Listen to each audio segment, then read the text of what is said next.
नहीं किया है। जब अखिलेश यादव के उस घर में रहने से अशुद्ध हो गया तो मछली मारने वाले, नाव चलाने वाले, खरबूज तरबूज उगाने वाले, भेड़ बकरी चराने वाले, गाय भैंस पालने वाले, हरवाही चरवाही बनिहारी का काम करने वाले, शुगर पालने वाले, दाढ़ी उतारने वाले, हजामत बनाने वाले के साथ कैसा बर्ताव होगा आप उसका मूल्यांकन कर सकते हो। लालू प्रसाद यादव जी कहते हैं जातिवाद, न्यायपालिका में जातिवाद नहीं होता है।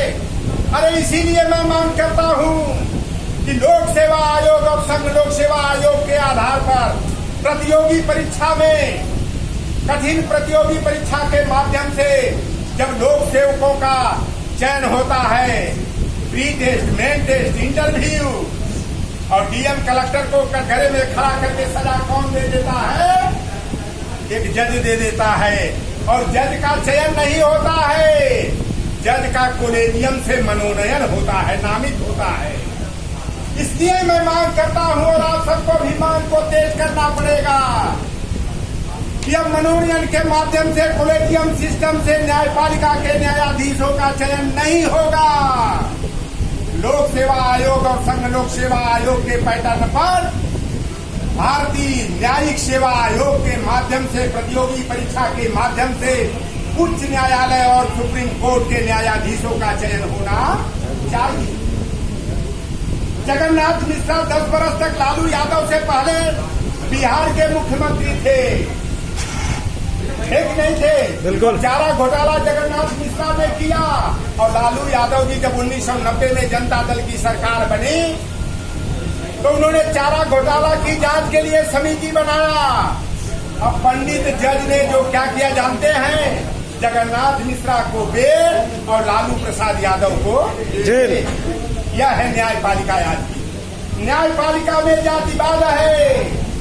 250 परिवार केवल अभी तक जब से न्यायपालिका का गठन हुआ है 200 से 250 परिवारों का केवल 2-3 जातियों का दखल है।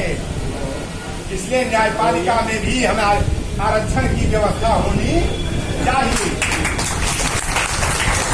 बीपी मंडल जी यादव बिरादरी के थे बाबूजी, और बीपी मंडल जी 31 दिन के लिए मुख्यमंत्री हुए और बरौनी रिफाइनरी से तेल निकल करके रिस करके गंगा नदी में चला गया तो जल और जब तेल और पानी में घर्षण होता है तो आग लग जाती है।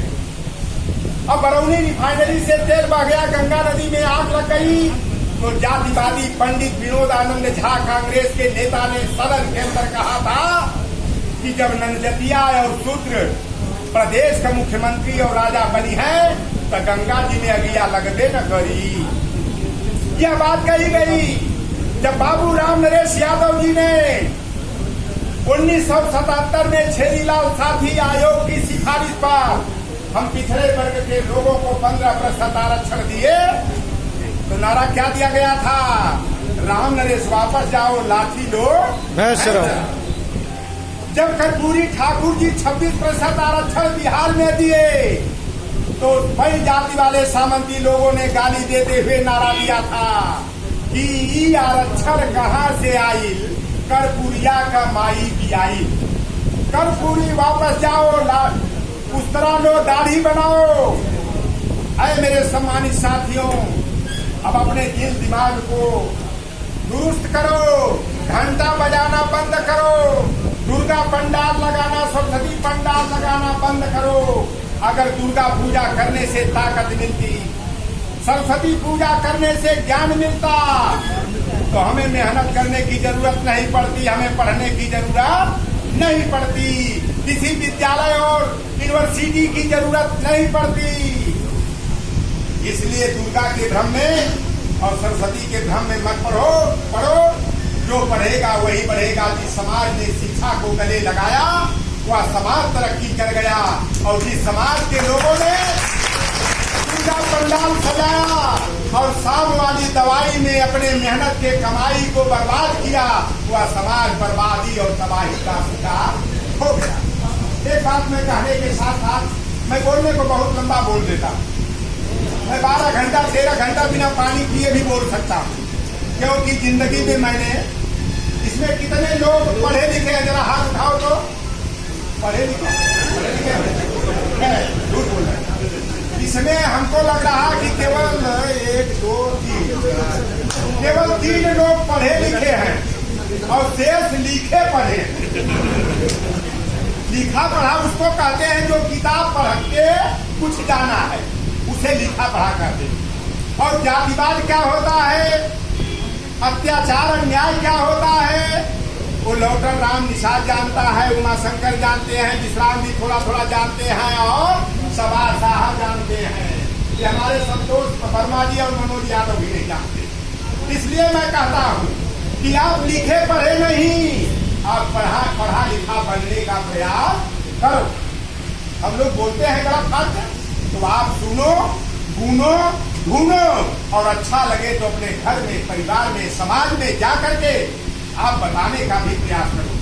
कहा जाता है समाजवादी पार्टी जातिवादियों की पार्टी है, यादव और मुसलमानों की पार्टी है। मैं खुलासा कर दूं, 2012 से लेकर 2017 तक समाजवादी पार्टी की सरकार थी ना।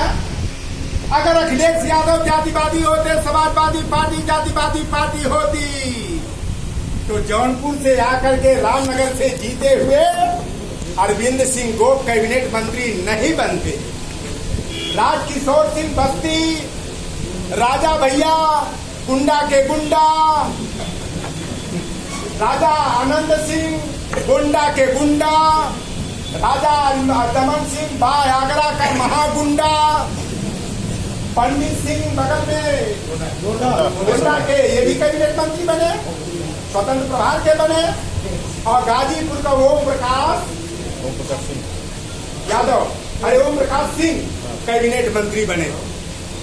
अगर हमारे नेता जातिवादी होते तो माता प्रसाद पांडे विधानसभा के अध्यक्ष नहीं बनते। पहली बार जीते ऊंचाहार रायबरेली से डॉक्टर मनोज पांडे,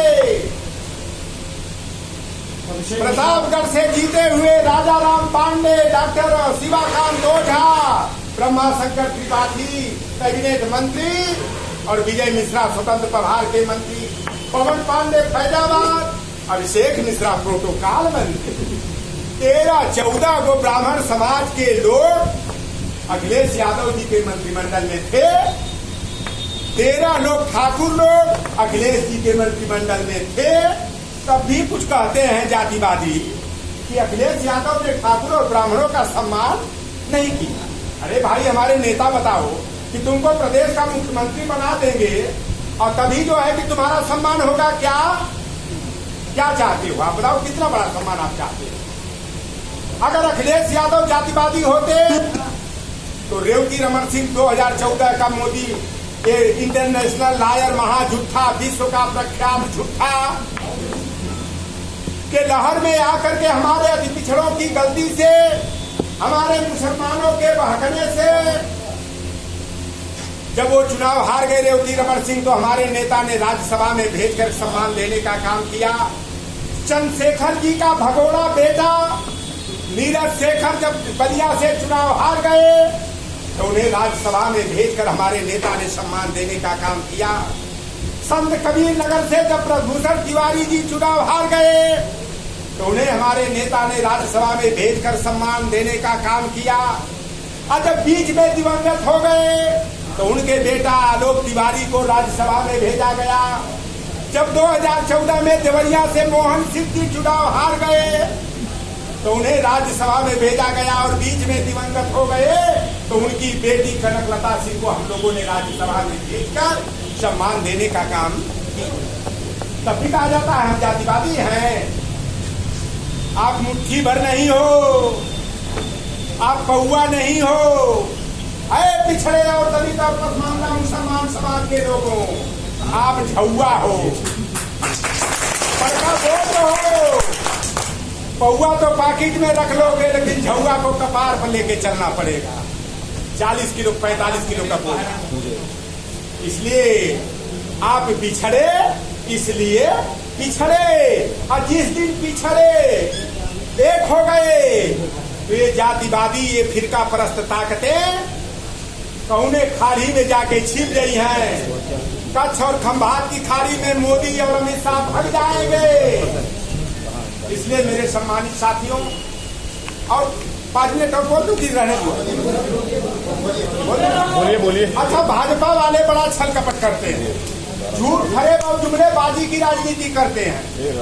मोदी जी, एक हमारी भौजाई थी, हमारे भाई थे, तो अपनी मेहरारू से कहे कि ये पिंडुआ की माई हमको 5,000 रुपया दे। औरतों का काम होता है, आपकी औरत, हमारी औरत, इनकी औरत, उनकी औरत, उनकी औरत, वो 2-4,000 10,000 रुपया अपने अटैची में बक्सा में छिपा के रखती है कि कोई आफत विपत आ जाएगी तो काम आएगा गाढ़े दिन। तो हमारे भाई ने हमारी भौजाई से 5,000 रुपया मांगा, तो हमारी भौजाई ने कहा राहुल मेरे पास एक पैसा नहीं है। अब मोदी जी जब 8 नवंबर 2016 को कहे कि 500 वाली ईयर की और 1,000 वाली लड़की नोट कागज का टुकड़ा समझो। अब हमारे भौजाई का ब्लड प्रेशर बढ़ गया, उल्टी सांस आने लगी। और जब आए हमारे भाई साहब एक जाने मन लगा के समझे थे ना, जाने मन लगा के आए, लड़खड़ाते झगड़ाते, तो हमारी भौजाई ने कहा ये पिंडुआ का बाबू, ये पिंडुआ का बाबू। कहे क्या है बता ना? कहे मोदी जी 500 वाली 1,000 वाली नोटिया कागज का टुकड़ा कर दी। तो कहे तुमको क्या दिक्कत है? अरे भाई, जब हम गरीबों के पास है ये नहीं है तो हम लोगों को क्या? वो तो बड़े बड़े पूंजीपतियों को, नेताओं को दिक्कत होगी। तो कहे नहीं, ये पिंडुआ का बाबू 2 ठे ललकी वाली और 7 गो पियरकी वाली हमारा हूँ पास रहा। कहे तेरी माँ की मलाहिन ऐसी की तैसी। करे हमने 3 दिन पहले अब 5,000 रुपया मांगा था, तो तू कही हमारे पास एको नहीं है, तो ये 5,500 रुपया कहाँ से आ गया? और परी मार दिया, मार के कपार पर हमारा भाई भौजाई का फोड़ दिया। यही मोदी जी काम किया। और शौचालय, ये शौचालय का प्रोपगंडा किए। बलिया में मेरी सभा चल रही थी चुनाव के समय, और 2 गो कुकुर लड़ते शौचालय में घुस गए और शौचालय भरा के गिरा, कुकुर वही में दबाया गया। अब क्या लगा करने? तो यही शौचालय बना। इन्होंने कहा कि देखो भाई, जो नेताओं का, विपक्षियों का पैसा स्विट्जरलैंड के बैंक में जमा है, और जब मोदी जी प्रधानमंत्री बनी है तो हर गरीब गुरबा के खाता में 15 लाख रुपया जाए। अब प्रधानमंत्री बन गए, जनधन का खाता खुल गया, 31 करोड़ खाता खुला, तो जाके मेहरारू लाइन लगा के जनधन का खाता खुला। 15 दिन जाके 15 दिन के बाद के 20 दिन के बाद कहे ये बाबू देखा मेरे खतवा में जोगी जी मोदी जी कितना रुपया भेजले हूँ। तो कहे माता जी अभी आपका खाता में पैसा नहीं आया। तो कहे कब ले आई?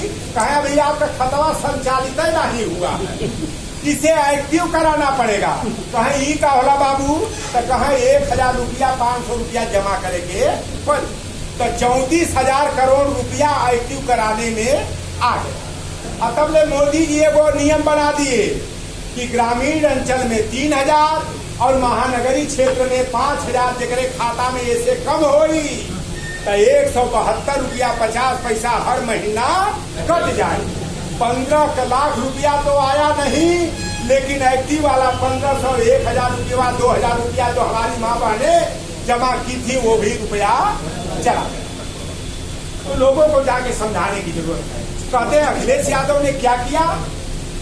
अगर अखिलेश यादव की सरकार ने, कहते थे लोग कि जितनी योजना है सब लाभ केवल हिरण और मुसलमानों को मिल रहा है। अगर अखिलेश यादव जी 5.5 लाख कन्या विद्या धन बांटे, 30,000 रुपया इंटर पास होने पर, तो क्या केवल यादव और मुसलमान की लड़कियों को मिला? क्या लौटन राम निसार मल्लाहे के बेटा के 2 बेटियों को भी इंटर में पास हुई तो 30,000 रुपया कन्या विद्या धन मिला। अगर अखिलेश यादव जी की सरकार ने 18 लाख लैपटॉप बांटा तो केवल यादव और मुसलमानों को नहीं मिला, जिसकी भी जिस जाति धर्म पर के संप्रदाय की बेटी इंटर पास हुई थी उसको लैपटॉप मिला।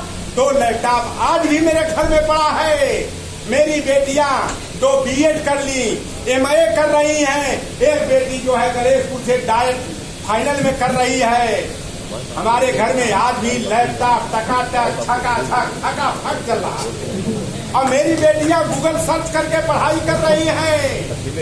अखिलेश यादव जी की सरकार ने 38 लाख बेरोजगारों को बेरोजगारी भत्ता, 55 लाख माताओं बहनों विधवाओं को समाजवादी पेंशन दिया, तो ये किसी जाति धर्म वर्ग संप्रदाय विशेष को नहीं दिया, सबको उसका लाभ मिला। हमारे नेता का यह कहना है कि अगर हमारी 2022 में सरकार बनेगी तो हम 500 की जगह सूद मूर जोड़ के 2000 रुपया हम समाजवादी पेंशन देने का काम करेंगे। ये कोरोना वाला आ गया, ये ऊपर कहें ये तो जमाती लाई दिए, ये तबलागी लाई दिए। अरे बेईमान मुसलमान को काहे नहीं कोरोना हो गया? ये कोरोना का केवल भ्रम है, आपको घर में बंद करके सब अपना काम